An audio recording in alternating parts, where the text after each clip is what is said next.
મારું નામ ડાભી મનીષા મનસુખભાઈ છે।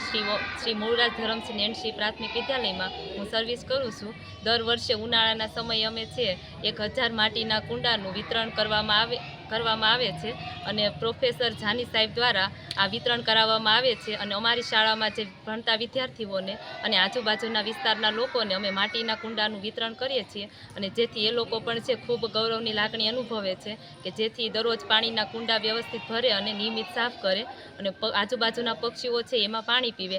આપણે માણસો છીએ તો આપણે તો પંખા નીચે અથવા તો એસીમાં છે બેસીએ છીએ, પણ જે આ મૂંગા પશુ પક્ષીઓ છે એ તો ક્યાં જાય, તો એના માટે છે અમે માટીના કુંડાનું વિતરણ કરીએ છીએ અને જેથી છે બધા પક્ષીઓ છે એનો પાણી પીવી અને એમાં છે નાહ એનો આનંદ લે છે અને જે અમે છે જોઈએ છીએ। આવા ઉમદા કાર્યો છે, ધાર્મિક કાર્યો બધાએ કરવા જોઈએ।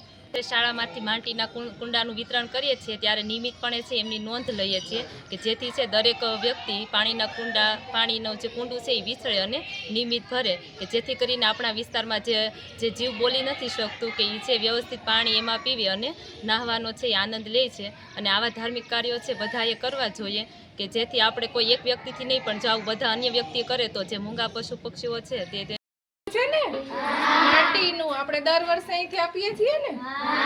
પછી તમે બધાય ઘરે લઈ જાવ છો તો આમાં પાણી ભરો છો?